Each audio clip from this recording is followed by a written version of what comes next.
Hello guys, gumagawa ka ba ng mga signage or signboard, yung mga nakikita natin sa ating mga sinasakyang bus? Ayan, bus, FX, UB Express at yung mga jeep natin diyan sa ating mga kasamaan sa NCR. Ayan, sa mga NCR, hindi lang naman sa NCR, sa mga ibang probinsya din naman, merong gumagamit ng ganitong signage sa mga sinasakyan. Okay, so sa ganitong pamamaraan, tuturuan ko kayo kung paano gumawa at may sarili din siyang font.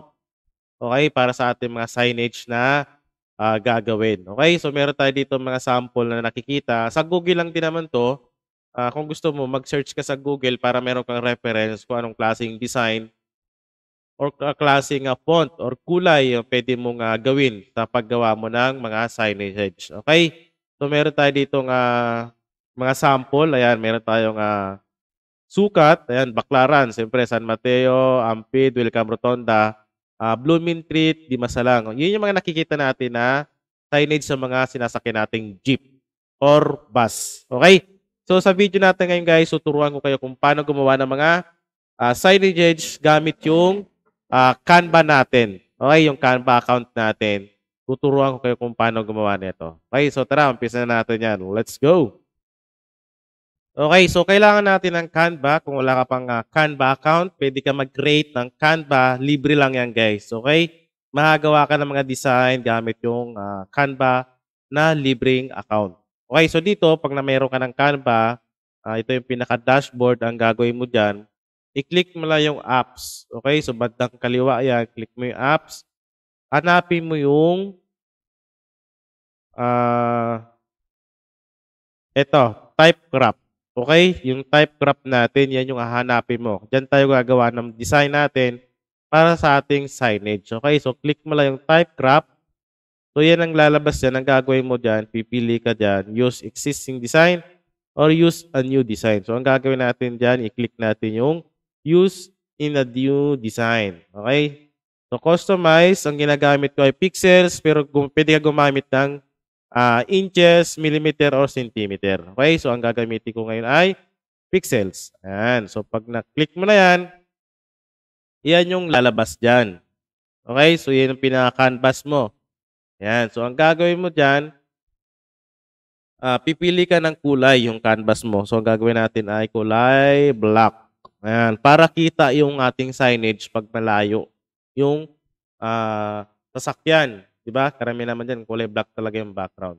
So, pag nilagyan natin siya ng kulay black, ang next natin gagawin ay magta-type tayo dito ng ilalagay natin. Okay? So, ilalagay natin dyan, Pasay na lang. Okay? So, Pasay. Ayan. So, dito sa font, meron talaga siyang sariling font para sa ating signage. Okay? So, makikita niyo yan dyan. Ayan, Cubao talaga nakalagay. Ayan yung Cubao na font para sa ating signage. Ayan, no, di ba? Cubao. Ayan, no? Di ba? Kaganda, oh. Oh. Pasay. Di ba? So, gagawin natin dyan, pipili tayo ng kulay. So, lagyan natin kulay green. Kasi yun naman karamitan na kulay green, di ba? Ayan, green. Tapos, add element. Ayan. So, meron na tayong Pasay. Di ba? Ayan. Pasay. Okay? So, sa baba, lalagyan natin siya ng Pasay Rotonda. Yan, Rotonda. So, lagyan natin dyan Rotonda. Lagyan natin siyang font. Siyempre, yung Cubao na font. Hanapin natin yung, yan. Tapos, lagyan natin siya ng kulay. Ano bang kulay lalagay natin? Red na lang. Okay? So, kulay red. Yan. So, dito, yung ating text na yan, hindi na natin lalagyan siya ng ibang design pa. Okay, ganyan, hindi natin siya babatakin pa. Pero depende sa inyo guys kung gusto niyo batakin. Makikita naman yan dito yan, oh. Ayun, oh. 'Di ba? So lagay natin siya add elements. So meron na tayong Pasay Rotonda. 'Di ba? Ayun, oh. Kaganda. Ayan. Ayan. So next natin,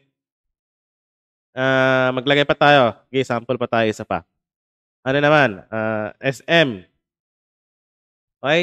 Taga-SM kasi ako eh. SM Fairview. So, gawin natin dyan, SM, yan, font natin. Lagyan natin font. Tapos, pwede natin siyang gawa ng ganyan, no? Di ba? Yan. SM. Ang kulay ng SM natin ay yung pa din, para kita talaga siya. Ayan. Tapos, add element. Ayan. So, meron na tayong SM.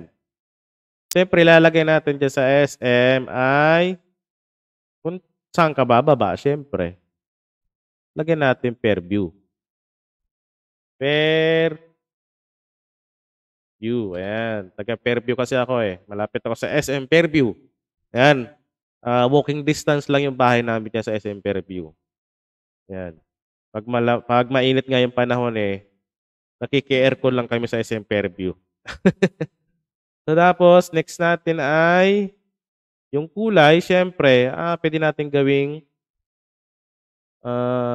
maiba naman, di ba? Ayan. So, gawin natin ganyang kulay para maiba naman. Ayan. So, click natin yan, add elements. Yun, meron tayong Fairview. Di ba? Ayan, no? Oh, napalitan ba natin? Kailan? Di natin napalitan ng font. Ulitin natin. Hindi natin napalitan ng font. Per view. Yung font niya. Ayan. Tapos yung kulay ng kanyang text. Ayan. Okay, so hindi na natin siya i-stretch yung ating design. So ganyan na yan. Ayan, meron tayong SM per view. So napakadali lang guys gumawa ng signage dito sa ating Canva. Ayan, no? Di ba? SM per view. Ay, so gagawin mo dyan, ipiprint mo na lang yan. I-print mo siya sa Centra board or sa acrylic. Okay? So ganun lang naman yan sa acrylic or kaya sa PVC sheets. Yun, pwede yan doon. Ayan, depende kung saan mo siya ipiprint. Pwede mo rin naman siya i-laminate tapos isabit na lang siya doon sa paglalagay niya ng jeep or bus, di ba? Sa UB Express, yung mga signboard na ganun. Ayan, so napakadali lang. So gawa pa tayo ng isa, paliitin lang natin to para magkakasama. Gawa pa tayo ng isa. Ano naman? Family use. Nakikita natin to sa mga kulong-kulong, di ba? Family use. Pwede din naman sa sasakyan. Ayan, Cubao. Family use. Ayan. Lagay tayo ng ano bang kulay. So, ganun pa din naman talaga kasi. Yung parang may mapagka light green ba yun? Mint green. Ayan, no? Ayan. Kasi yung kasi talagang kitang-kita. Ayan, no? Di ba? Ayan. So, taas natin konti itong una nating ginawa. Okay? So, meron tayong family. Lagyan natin siya ng use. Okay? Use. Family use. Pampamilya lang. Di ba? Pwede naman not for hire. So, makagawa ka ng mga ibang design dyan. Depende sa gagawin mong concept. So, kulay red na lang pala. Diba? Red. Yan. Family use. Pwede naman pababa. Ayan, oh. Ayan. So, magtakip sila. Diba? Napakaganda ng design, no? Ulitan pa natin itong dalawang muna to. Ayan, hindi. Ulitan muna natin itong una natin ginawa. Ayan. Ulitan muna natin yan. Iurong natin to para pagtatakipin natin. Diba? Napakaganda. Oh, family use. Diba? Ayan. So, meron na tayo mga signage o signboard na pwede nating i-alok sa mga sasakyan na nagbabiyahe. Ayun, no? Diba? Pasay, Rotonda, SM Fairview, family use.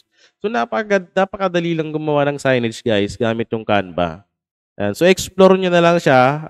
Pag may time, pag may chance, gawa ako mismo ng pinaka, gagawa ko sa PVC sheets or sa Sintra board or sa acrylic. So, para makita nyo talaga yung actual. Or pwede din naman, i-print na nga lang siya sa ano, photo paper tapos i-laminate mo na lang din, 'di ba? Depende sa budget nung client. Ayun, oh, 'di ba ang ganda? Okey? So, next natin diyan na video yung actual na talaga. Ayan. So, message lang or comment ka lang 'pag meron kang katanungan dito sa ating, signage na ginagawa. Right?